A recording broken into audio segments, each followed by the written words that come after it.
this time everything is set up. Mics are on. Even though last time the mic was actually on. I mean, it is very tragic. But I'm going to go ahead and start this from wait. Entertain them for a second while I da da da da da da da da da da da da da da yeah da da da da da da. Right, cool. So aren't you glad I didn't say banana? And we're recording.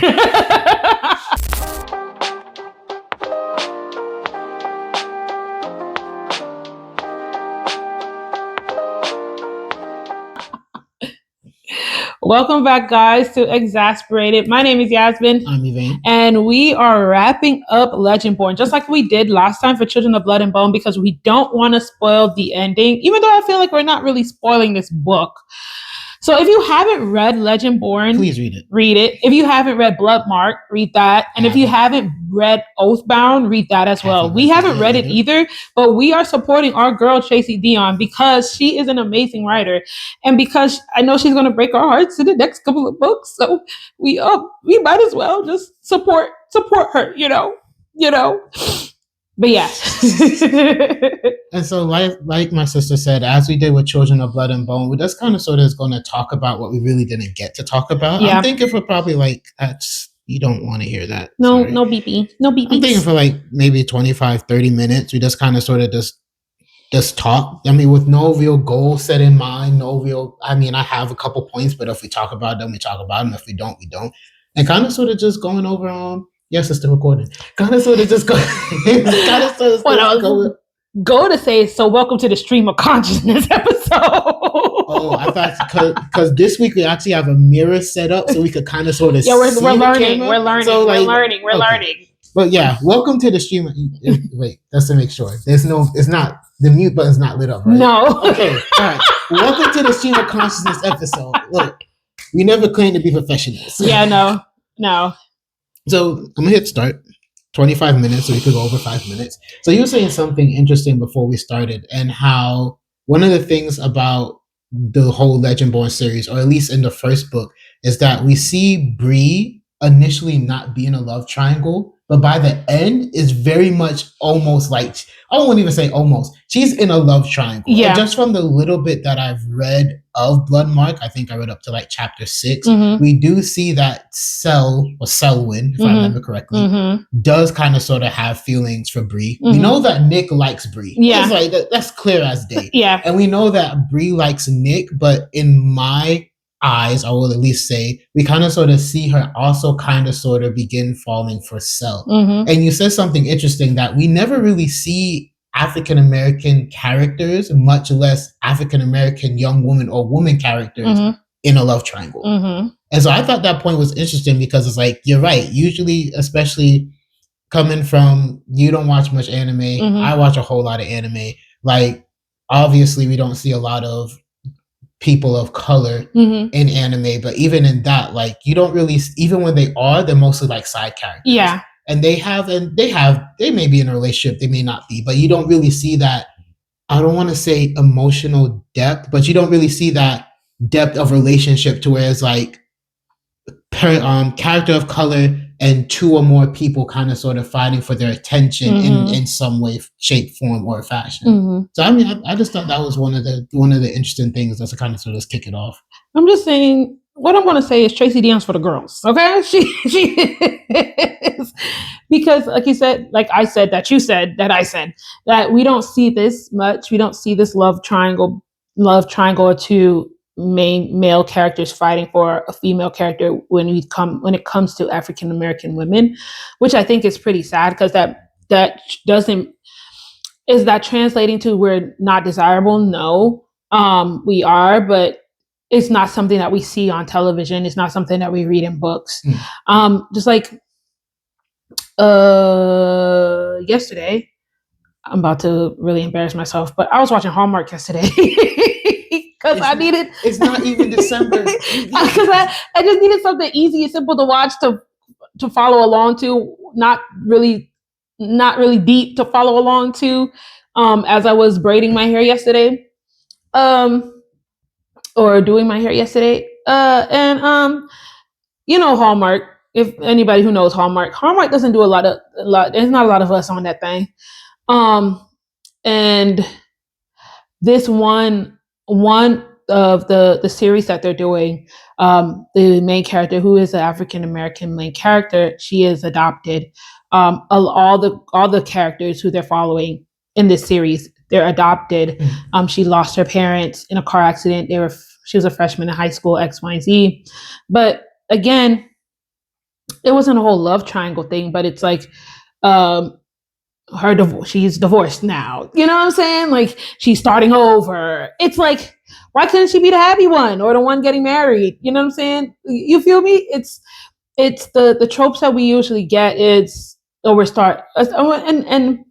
and now that we're talking about African American women and seeing them on screen, it's the tropes that we usually would get is that we are a side character. We're not attractive to the main characters before more prominent.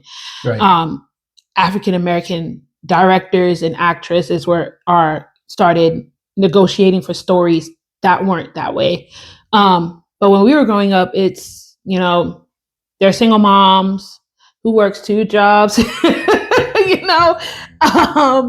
They're struggling. They got to add it. They have the world is on their shoulders. So they're very much like snappy attitude.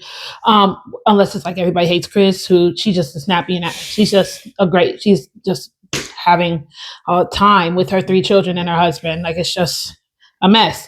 Right? Because everybody just hates Chris. Everybody just hates Chris. Everybody hates Chris.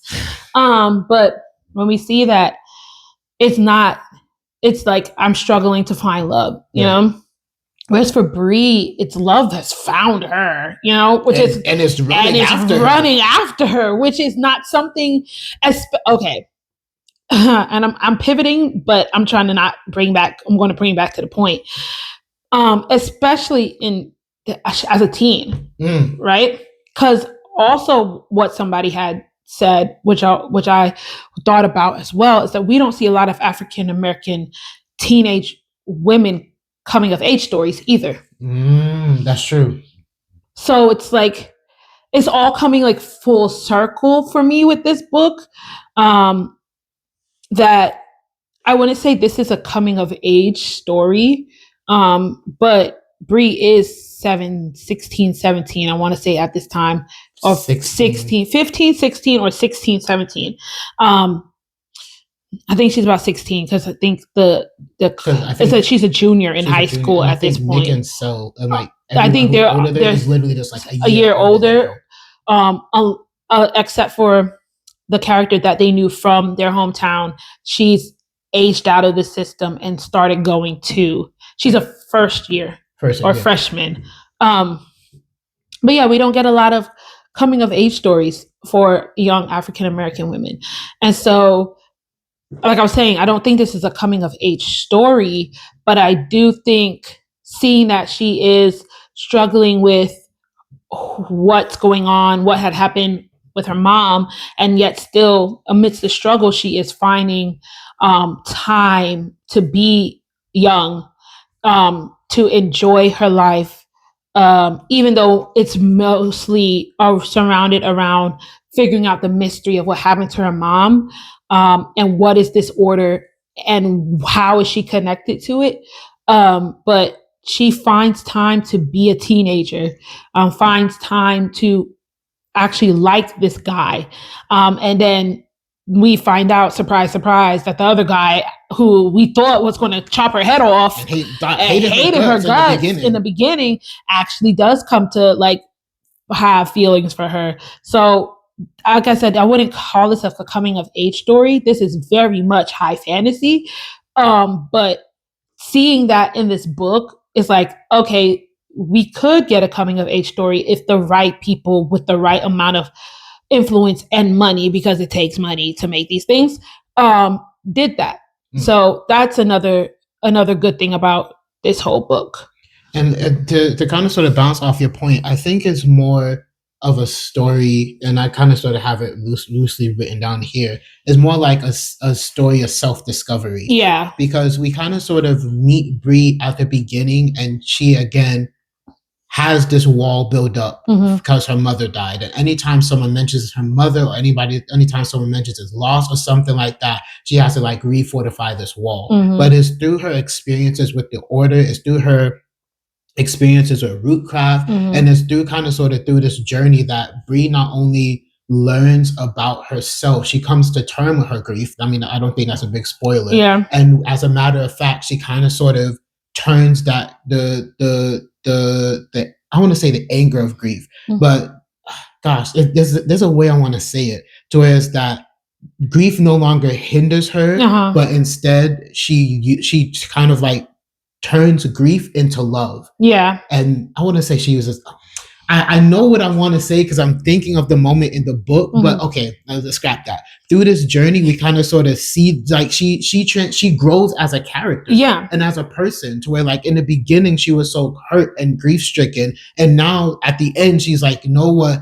She's basically like souped up because not only does she have Rootcraft, but also come to find out that her bloodline specifically, and there's probably others in the story world that is like her, but her bloodline specifically is interwoven with the Arthurian, bloodline. And so I like it because we see Bree literally come to terms with her mother's death and all the emotions surrounding that. And we see her emerge from this not a broken individual or not somebody who is just like, you know what, who is like continuously burdened by the loss. But we see her emerge from this like so much stronger than she was when she went in. I don't know if that makes any sense. It made sense to me. It made sense to me. It was just so cool because reading it from the beginning again and kind of sort of within this time span of a month, like kind of sort of seeing that, you know what, she had hit her lowest point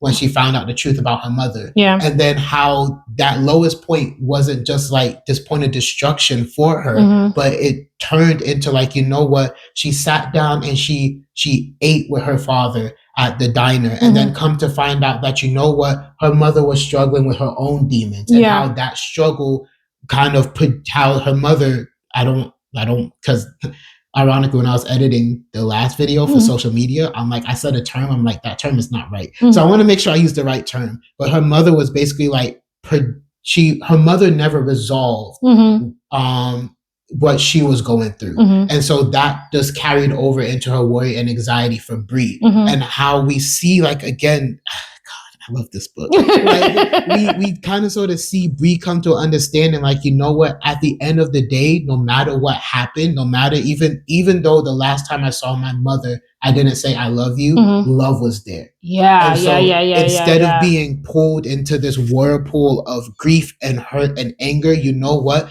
I'm going to focus on the love. I'm going to focus on the love that my mother had for me and the times that we spent. Like I gotta mention this moment. I'm yapping today. Well, because I feel like I yapped for the last 2-3 episodes because you're like, yeah, you get it, and I'm like, you could talk too. You got experiences. You could talk. And this has happened when, and again, I love the way, and I may get flack from the Christian community from saying this, but I love the way how Tracy Deonn continues to add on to the Black experience by not just glazing over Christianity. We may not see like Bree go to church, Bree break out in tongues, but it's like she knows of church culture. And so when she's sitting down her father in the diner, she talks about her mother's personal Bible and how it's like, it's a personal Bible is different from just a regular Bible that you will pick up at church that they have. Like a personal Bible has notes, has highlights, like you get an understanding of the person. And so I like how she included in the back of the Bible that her mother wrote and said this: Lord, she is already stronger than I ever was. I worry her challenges will be just as powerful. I worry that I'm running out of time.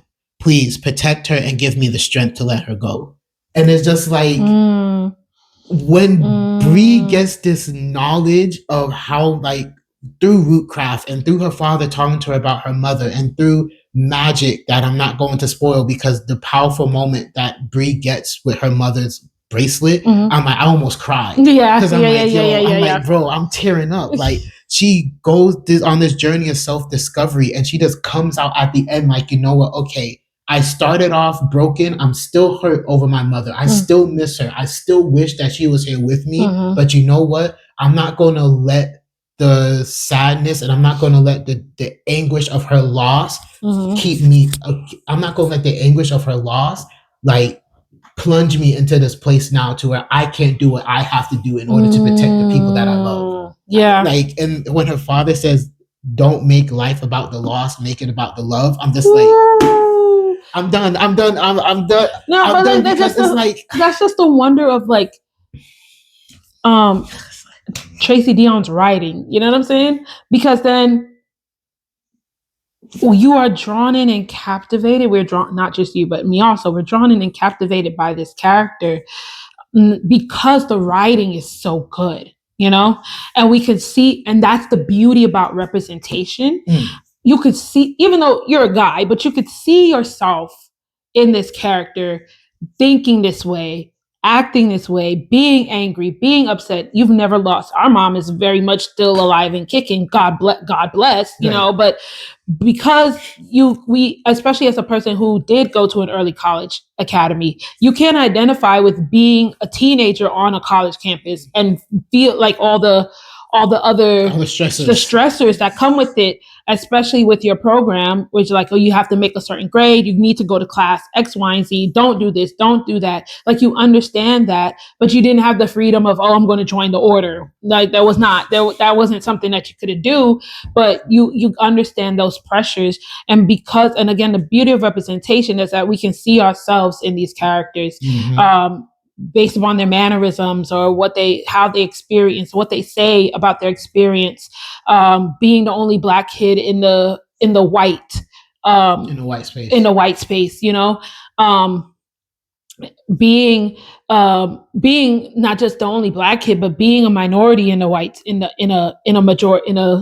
minority in a space filled with other people who are the majority.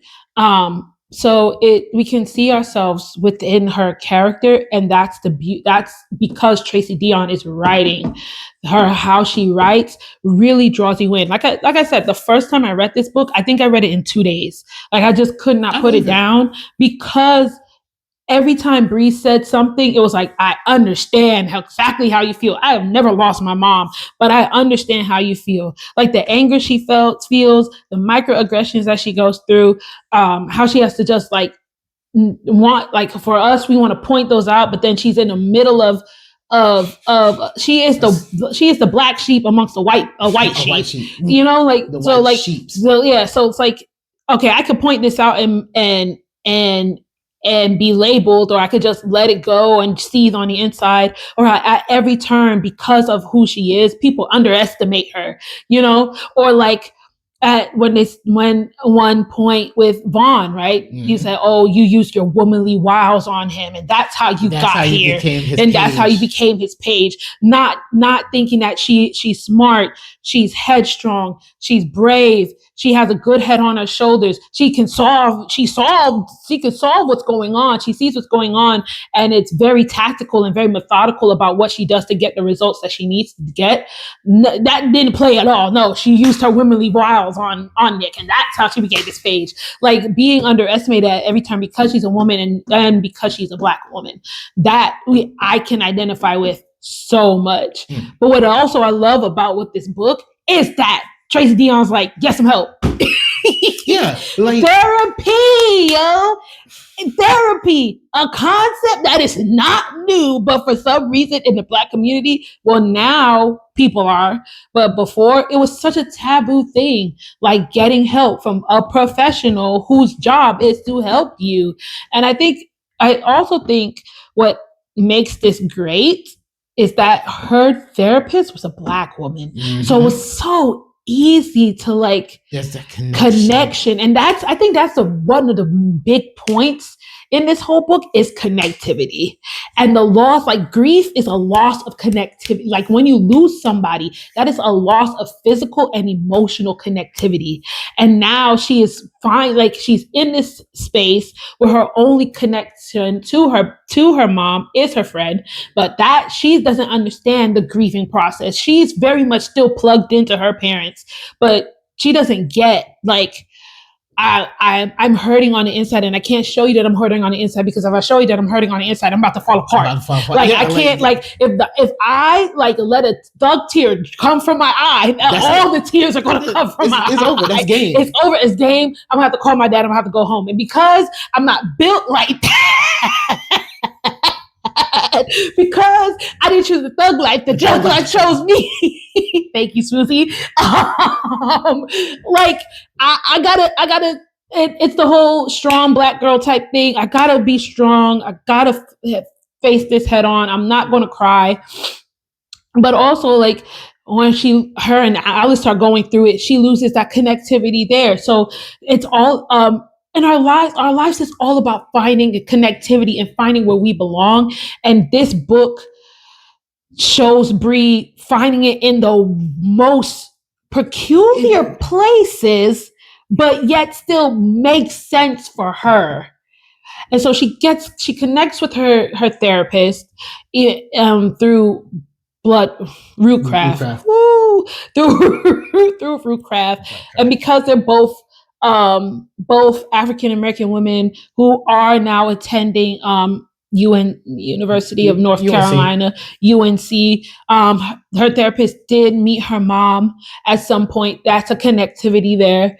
And then she has a romantic connection with Nick, and then she starts making friends with William. So she starts making these connections, and they start to in the order, and she starts to, and it's nothing can fill the gap of losing her mother, but it does. Those connections do send an energy. You know what I'm saying? Or it gives her more. I don't want to say hope, but it does something for her that when she does come over it, you know, like when she does get to the point where, yeah, my mom, it was all love. My mom really did love me. I know this is what happened before, but she gets to that point. The loss is still there, but she has this backing of people who she's like connected to, and she's now linked with, that are regard whatever happens, they're going to be there for her. So I feel like one of these great points is about the loss of connectivity and finding connectivity within, and building a community out in a community that doesn't want you to be a part of their community. And I think it's funny because this morning, and I've about 4 minutes left. We could go about 5 minutes over time, so it's not that big of a deal. But this morning, when I was reading The Garden Within by, I believe it's Anita Phillips. Yeah, Dr. Anita Phillips. Yeah, Dr. Anita Phillips. Let me put some respect on my girl name, because she's been saying some stuff in that book. I'm like, I ain't never think of that. But you're right. Now she mentioned it. But and for those who haven't read The Garden Within, it's basically this combination of psychology and also biblical teachings talking about emotions, and how emotions, we can't win the war on emotions, but in actuality, to be better Christians, I'm just summarizing it, like we have to embrace our emotions, not necessarily let it rule us, but embrace it. And this morning she had, I'm in the chapter where she was talking about an issue that she had with her friend's husband, when the friend came to her and it's like, you know what, our kid has a disability, and my husband is really disconnecting from God, and he just needs some help. And Dr. Phillips mentioned, like, you know what, hey, there's this group of parents that also have kids with disabilities.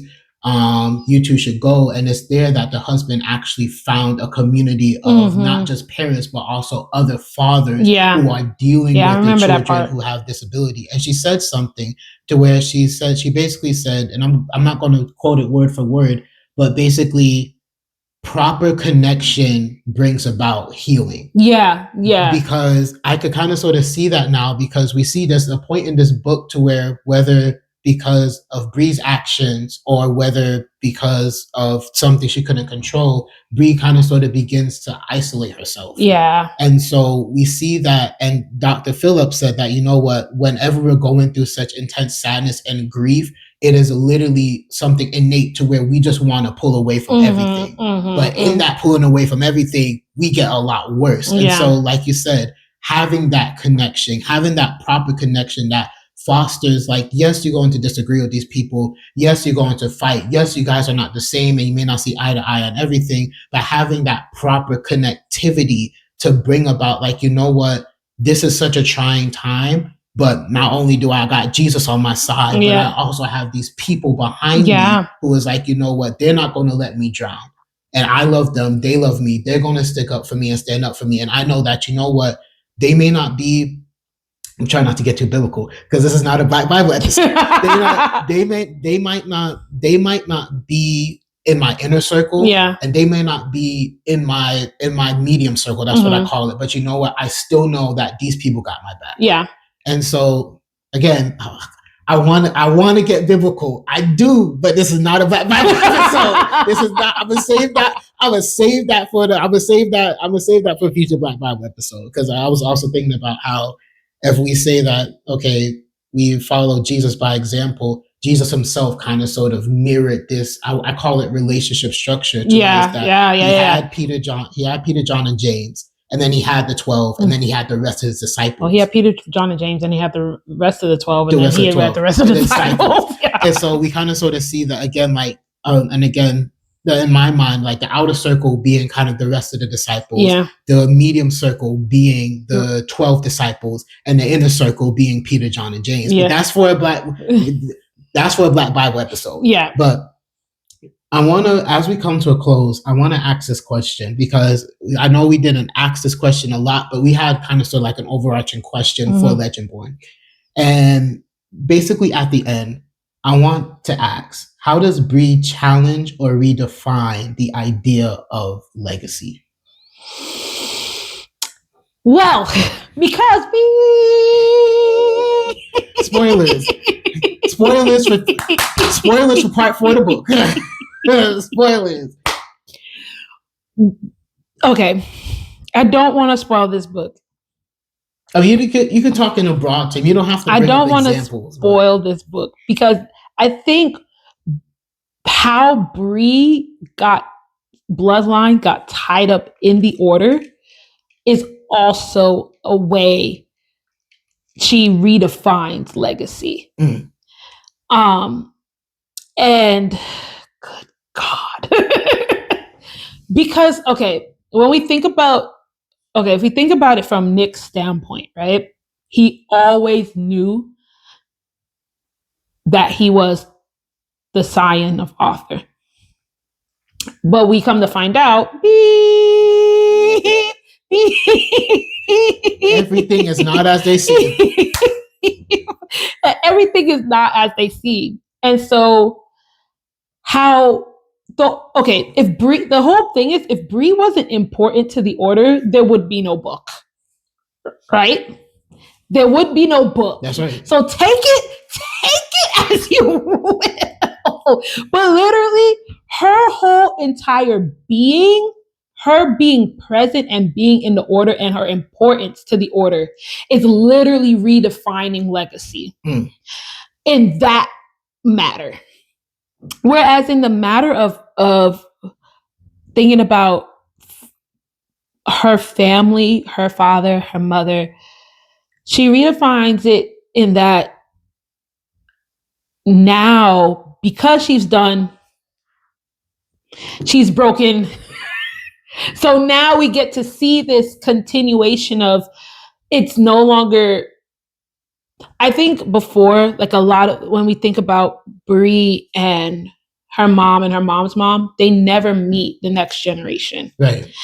And so now that Bree knows, and she's done things in order to rectify that issue, she lives on with the memory of her mother. And the memories and the teachings of what her mother has taught her, that lives on through her. And so she passes if this book ever does if this series ever does a jump or after story, where are they now type, she would pass that on to her kid, you know? And I think also now that we understand what rootcraft is and how important it is to this community, that passing, now we know that I think Bree will also do what we like to call oral history and pass down, well, your grandmother, this and that and the other, and we have this and that and the other, and pass that down and no longer be afraid of talking about the type of how powerful her bloodline actually is. I think that's how she redefines legacy. Like, she opens the floodgates because her mother, I don't think her mother knew that her grandmother was a root crafter. I don't think so. Because I think the dad does end up telling Bree that the mom never knew her grandmother. Her mother never knew. Her mom never knew her grandmother. But there is a pattern of not saying what's going on. Like, are not telling the next generation, hey, this is how we're connected. This is part of our bloodline. Practice, don't practice, that's up to you. But this is where we come from. At least knowing the history. And I think because of who Bree is, that she is challenging this whole thing of legacy of not saying anything. She's going to challenge it and say, oh, no. This is where we come from. This is who we are. This is how powerful our bloodline is. Practice, don't practice. That's up to you. But now you know. And it's not that knowledge of where her bloodline comes from is going to be so powerful for the next generation. I think when we think about just legacy and leaving a mark, I think there is no way that at the end of this series that Bree's mark is not going to be left, not just on the order, but in Rootcraft as well. And when we read the next couple of books, and whenever Tracy Deonn decides that she don't want to write anymore, we will cry. All will mourn. That will be a sad day. All will mourn. That will literally be a sad day. But she don't want to talk about this series no more. All will mourn. I'd have to get a petition. Look, especially if she didn't do a Where Are They Now section, we don't need a whole book. We just need like one chapter. just show us how it all ends. Just show them that's like 30 years in the future. 30 years in the future. Right. Even if you just tease, like, Bree is sitting down and let's say she's writing all this stuff and she hears, oh, mama, like, even if it's just that, I'll be satisfied. I will die a happy man. Like, I'd be like, but yeah. So, like, I think her influence on the order and her influence on Rootcraft is going to be felt for generations to come.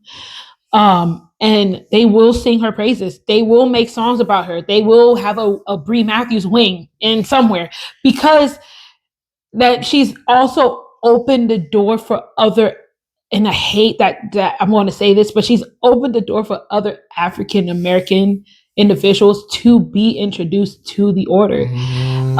Or also maybe she might open the door to gather. So, because the thing about the root crafters at this point, they know other root crafters exist, but they're not organized like the order. And so maybe she'll do something where she'll get the root crafters to be organized like the order, not the racism type, let's hoard all the magic for ourselves type, but to connect with other root crafters, especially those who are just learning that they have this type of ability, so they don't feel alone, so they're not isolated, so they don't feel like they've lost their marbles, So I think whatever Bree does, she's going to leave her mark, and that's going to create a long-lasting legacy for her, and for her children and children's children, if she even has kids, if she decides to have to,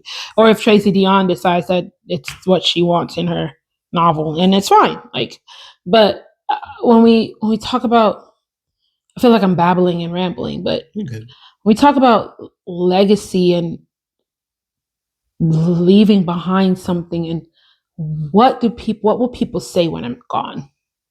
How will I be remembered? I think for Bree, she won't have an issue with that.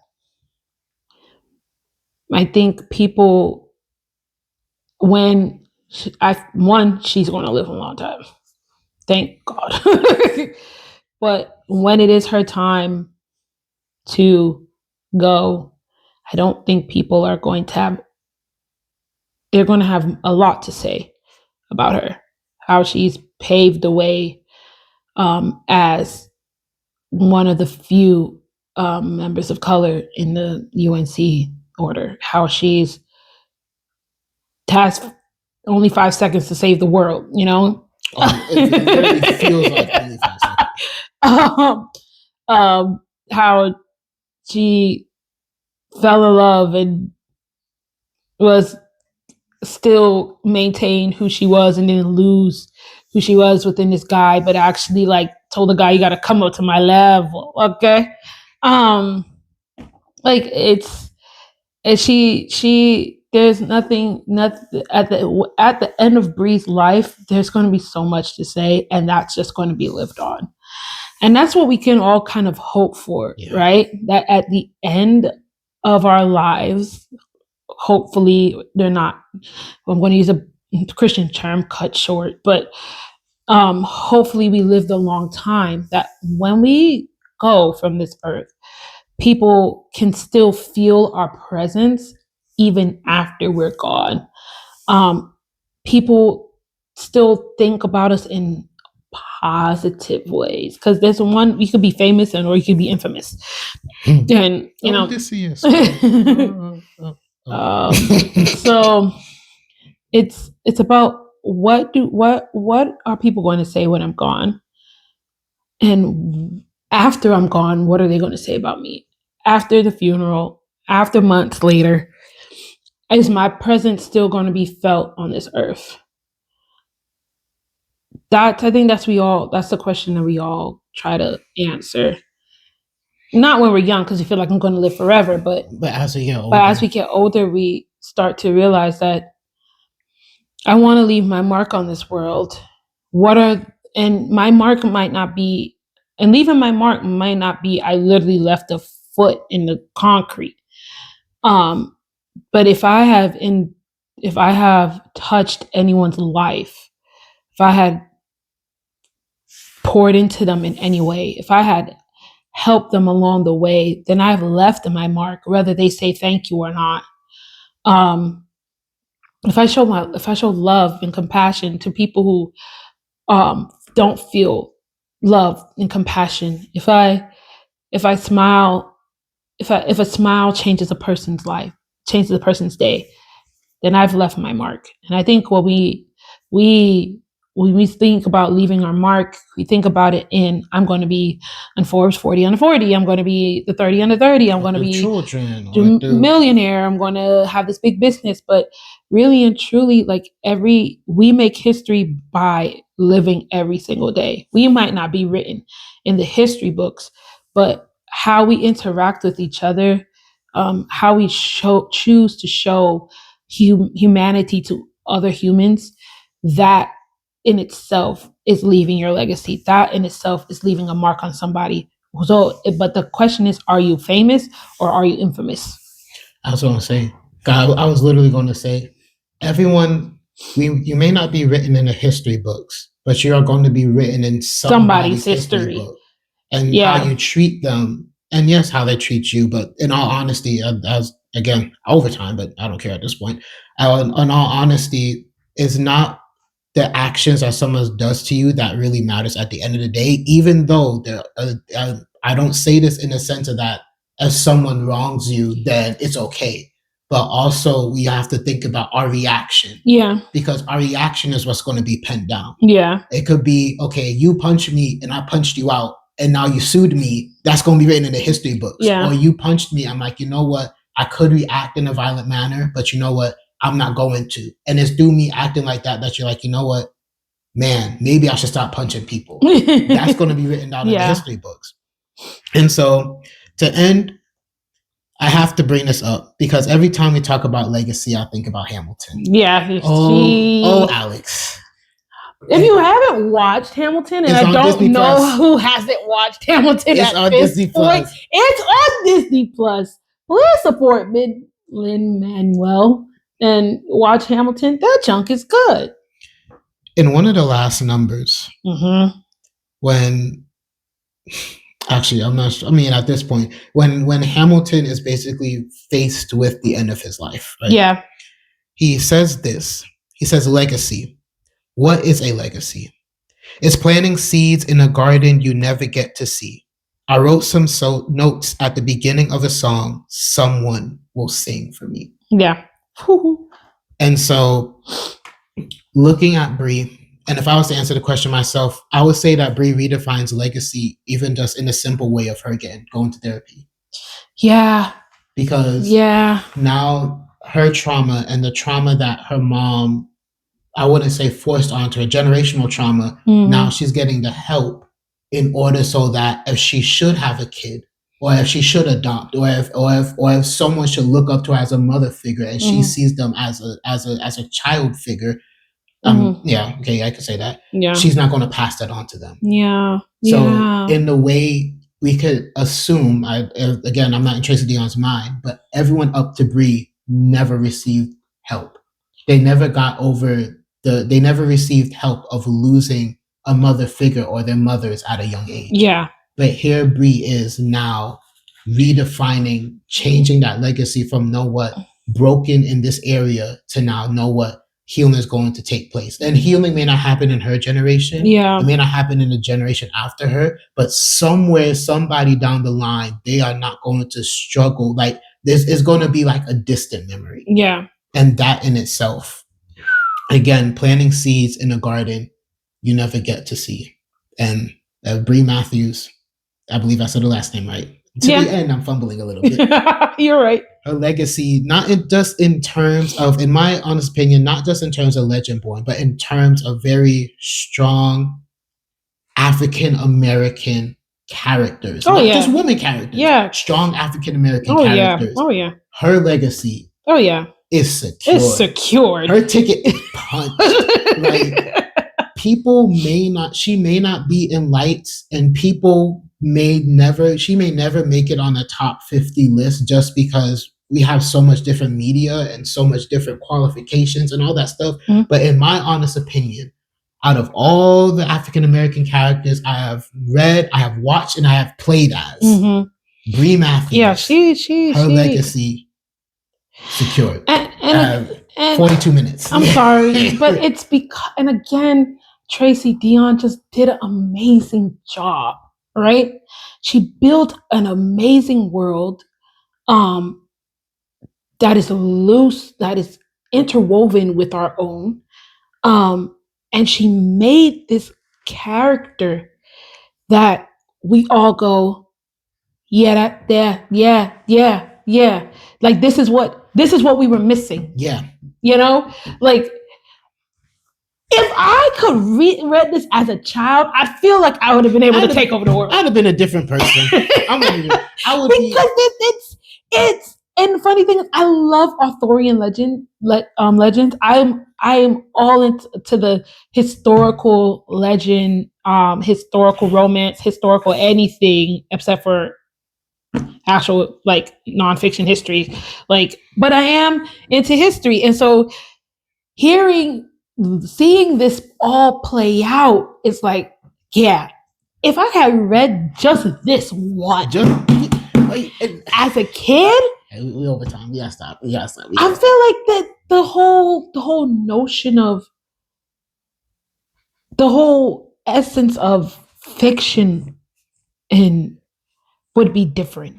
the standard that I would have for the written word would have, besides the Bible, but before written text would have been up here. You know what I'm saying? Because then I've experienced this type of reading in this type of book that I don't want anything. This is I don't want anything less than this. You know, like I want to be drawn in.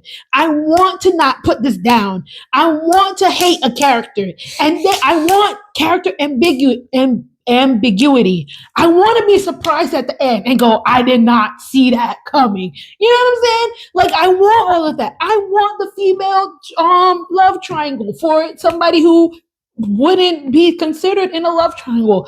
I want resilience. I want to see her struggle, but yet still somehow come out of the struggle better than she was in the struggle. But then like also struggling about the struggle. Like and the prose and the way she writes it is just so brilliant. It's so brilliant. And that's why I think a couple years from now, we need a petition and say, okay, these are the books that people should be reading in school. Like school is still around. We're not getting into that. Like, I get it. I understand. The Pride and Prejudice. I get it. I understand the what's considered Fahrenheit 51. I understand. I get it. The classics. But at some point, there gotta be some Black folks on the classics at some point. And at some point, we gotta say, hey, they not learning nothing from them. Like, and they're not. But this right here is life-changing.